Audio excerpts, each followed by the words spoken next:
Once again, we're speaking with Mark Nagy, Community Relations Officer for the Department of Transportation. Mark, job well done. Well, I think that anybody that's been involved with this project, deserves credit. There have been so many, state and federal agencies. Obviously, the Department of Transportation, the contractor, really did their due diligence in trying to get this project completed as quickly and safely as possible. There's still just some pavement marking that still needs to be done here, but that should be done by the end of next week. And we're looking at this project being delivered 1 month before the due date, which was originally September the 28th. Will this one go down in the textbooks? Well, I'll say this. I've been here at TDOT for right around 1.5 years, and I've never seen anything like that. And I've talked to our geotechnical engineers that have been with the department a good 25, 30 years, and they say that this is certainly one of the most massive landslides that they've dealt with in their time with the Department of Transportation. Remember, that buttress that was built was a good 180 feet down, is where they had to rebuild, and to get this project completed. Just a massive undertaking involving so many people, and we're just really pleased to have I-75 back to its normal capacity. Thank you very much, Mark. Thank you, sir. Okay.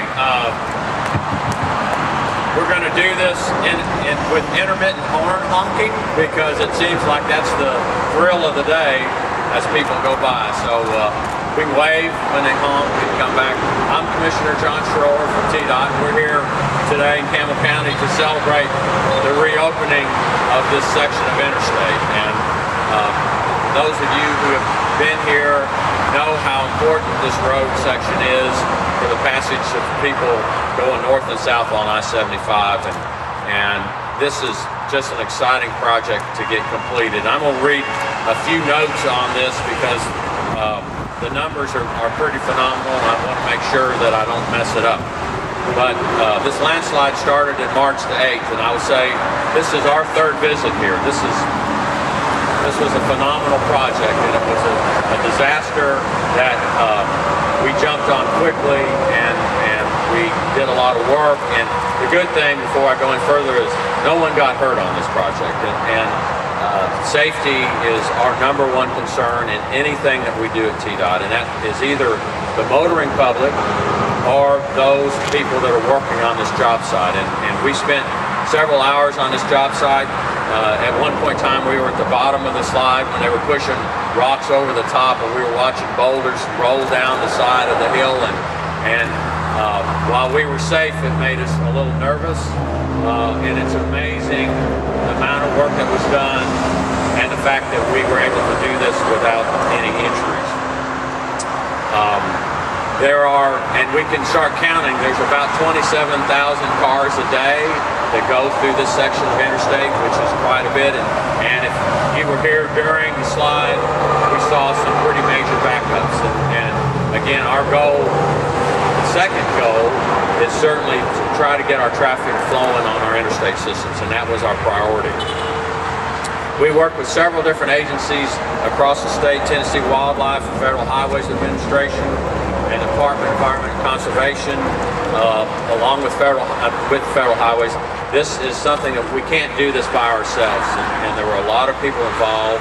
Everybody understood the importance of this job and how important it was to get this road section back open. We moved approximately 213,500 cubic yards of material was excavated on the site over a few months, and approximately 160,000 tons of graded rock and 206,000 tons of solid rock were put in place as a buttress to basically hold up this interstate, building it from the bottom up. And if you've seen that, it's a very interesting process, and one which was sort of revolutionary in how we do things. I do want to thank a couple people specifically. One is Elmo Greer and Sons. Put a lot of hours in this job. They worked around the clock. They got on this job early. They had lots of equipment, plenty of equipment, and it never stopped. They were working 24 hours a day when the lights were on. And again, I commend them for their the quality of the work, the amount of trucks and people they had on this job, and the fact that we were able to do that without any injuries. Also, I'm going to mention a couple of TDOT people. A lot of TDOT people are here. A lot of work was done, but specifically Saeed Haddad, our geotechnical supervisor. I've spent a lot of, where is Saeed? Raise your hand, buddy. I've learned more about rock slides in the last 3 months than I ever even want to know, I think, about rock slides. But he spent countless hours, not only on this slide, but lots of slides that we have in this part of the state. It seems like this has been a pretty prominent year for rock slides. And not only we were here, we drove out to I-40 near North Carolina and looked at 3 different ways of how to repair rock slides. There's no one size fits all in this development and how we maintain and repair our interstates, especially when there's a rock slide. And Saeed came up with a lot of ideas. And I also want to thank Jonathan DeBus, our construction manager, Jonathan. I don't recognize you without your hard hat on, and Saeed was just telling me a story that when at nighttime when his wife looked up and saw that there was a message from Jonathan, his wife would just say, "Oh no, not again." So there was a lot of conversations going on. A lot of intellectual power came to make sure that this project was done quickly and done safely, and we were able to get this road back open. I'm proud of everybody and all of you all that were here, our inspectors that were here, making sure things were done. That we think, Saeed told me this, that this is a program that we can use in other different places, and we can share this experience with other states that have this kind of condition, and we created a new way of repairing this rock slide, and it's an exciting thing, and I'm proud of you guys and what you've done. So this is my honor to be here, and we're excited about it, and on behalf of the governor, we thank you all very much. And so next I want to introduce my good pal, one of the first people I met as Commissioner of Transportation, Senator Ken Yeager. Thank you, Commissioner, for being here today and for letting me say a word or two. People of Campbell County and the entire region, we're just delighted that we've been able to reopen these lanes in really a record time.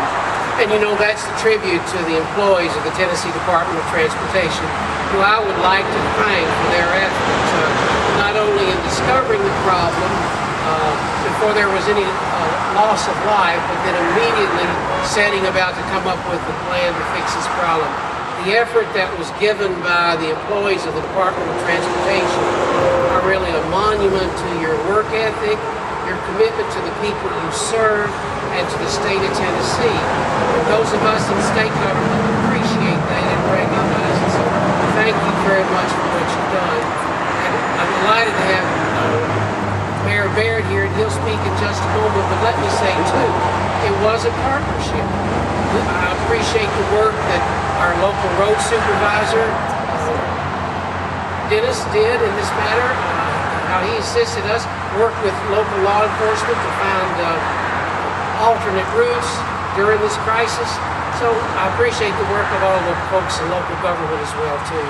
I'm just glad to be here today to officially celebrate the reopening.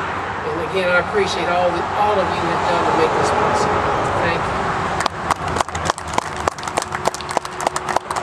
Thank you, Commissioner, and I want to thank the Commissioner for them getting on this project as quickly as they did.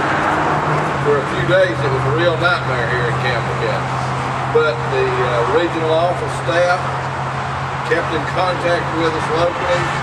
They took our input as to alternate routes and so forth that we could come up with, and the local guys that work day and night up here, we just appreciate everything that you all did. And only one thing that I'd like for you to do before you leave up here, this road that goes down through here, this road that goes down through here, we need to make it an alternate route to 141.